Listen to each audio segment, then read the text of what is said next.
अच्छा जी, अब जरा बात आज़ाद कश्मीर का आज़ाद कश्मीर पे मामलात जो हैं वो इस वक्त देखिए, जो कुछ हुआ आज वज़ीर आज़म ने जो है वो उस पर मीटिंग भी ली और उस पर उन्होंने कोई फंड्स जो है उनकी रिलीज़ का भी कहा। उसके बाद आज़ाद कश्मीर के जो वज़ीर आज़म उन्होंने प्रेस कॉन्फ्रेंस भी की।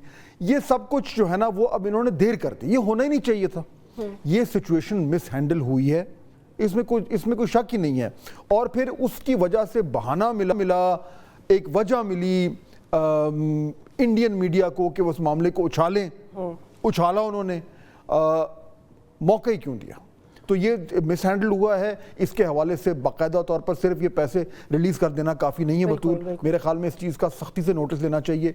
ये जो भी जितनी भी उनकी ग्रीवेंसेस हैं, जो मुजाहिरीन हैं, वो जाहिर बात है जो भी उसमें रीज़नेबल है, बहुत सारी उसमें बाय द वे रीज़नेबल भी हैं, उनको एक्सेप्ट करके जो भी है मामले को आगे बढ़ाना चाहिए। लेकिन उसके साथ साथ मेरे ख्याल में ये देखने की ज़रूरत जो है वो है कि यहाँ तक मामलात आए क्यों, और somebody needs to be held accountable।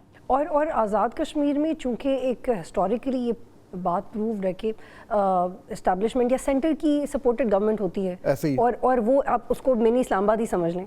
तो अगर वहाँ पे इस तरह के हालात हों तो ये बहुत परेशान कुन सिचुएशन है, और चूँकि वो बॉर्डर एरिया है और उसकी अपनी एक हिस्ट्री है, तो ये बिल्कुल इसका एक इमेज भी डैमेज करने वाला। बिल्कुल।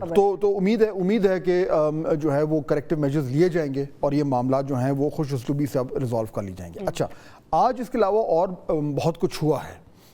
एक तो बड़ी इंपॉर्टेंट डेवलपमेंट ये हुई है जिसमें हम बात करेंगे कि शहबाज शरीफ साहब वज़ीर आज़म ने आज पार्टी की सदारत से इस्तीफ़ा दे दिया है, और वो सदारत अब उनके बड़े भाई मियां नवाज शरीफ की तरफ वापस जाएगी। 18 मई को मेरे ख्याल में उन्होंने वो इजलास बुलाया है अपना पार्टी का, और उसमें शायद ये फैसला हो जाए।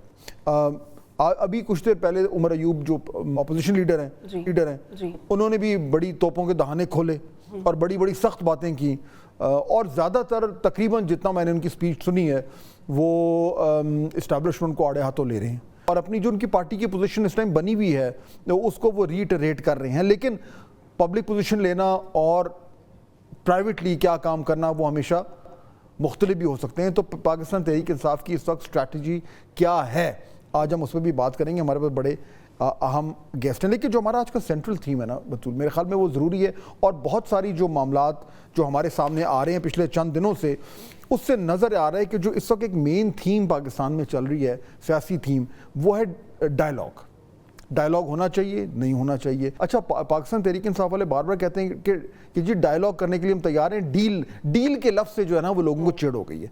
लेकिन डायलॉग होना चाहिए, कैसे होना चाहिए, किसके दरमियान होना चाहिए, होना भी चाहिए कि नहीं होना चाहिए, ये तमाम तर मामलात हैं। ये कई दिनों से हमारी सियासी फ़िज़ा में जो है ये गर्दिश करते फिर रहे। अब सवाल बड़ा जो है ना वो ये है कि ये पहली बात ये है कि ये डायलॉग की ज़रूरत कितनी शिद्दत से है, और अगर तमाम जमातें ये कह रही हैं कि जी हमें करने की ज़रूरत है तो फिर कैसे होगा।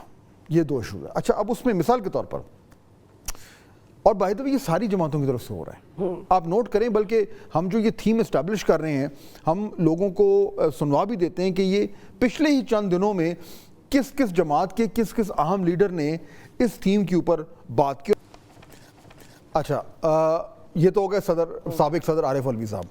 अब आ जाए परवेज़ इलाही साहब पे, जो कि जो है अपनी सज़ा काट रहे हैं।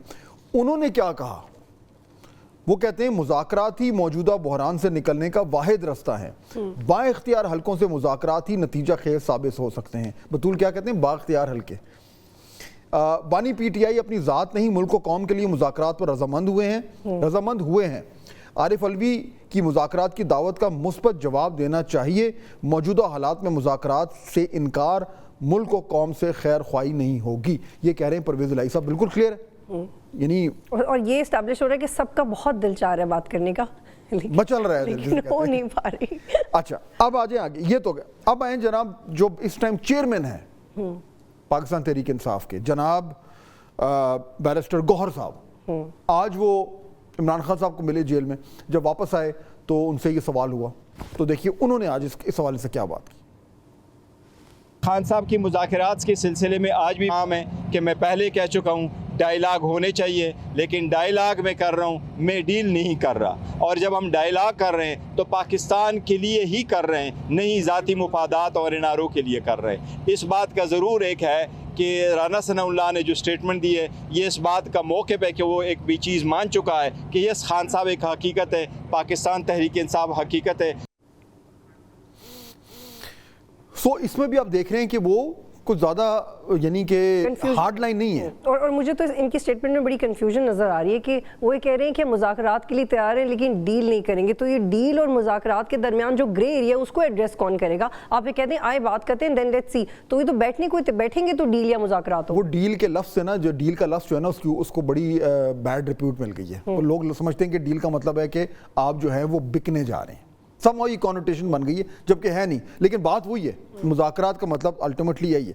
अच्छा, अब मुज़ाकरात के हवाले से एक पीटीआई का एक थोड़ा सा एक्सट्रीम वर्जन भी है। अब ये है मामलात। अब इसमें सूरत हाल बतूल कुछ ये है कि जिस तरह आपने बिल्कुल सही कहा कि दिल सारों का कर रहा है बात करने का, लेकिन करें कैसे और किससे करें? जो पीटीआई पीएमएलए ने क्लियर कर दिया कि वो बात करने को तैयार हैं और वो तो बार बार कह रहे हैं कि जी आप आएँ हमारे साथ बैठें, पार्लियामेंट में बैठें, बाहर बैठें। अच्छा, बिलावल भुट्टो जरदारी साहब ने उन्होंने भी बिल्कुल क्लैरिटी से कहा, यानी इन केस यू थॉट कि जी पाकिस्तान पीपल्स पार्टी कहाँ है, तो वो भी जरा सुन लेते हैं कि बिलावल साहब इस हवाले से क्या कह रहे हैं। सुनाइए।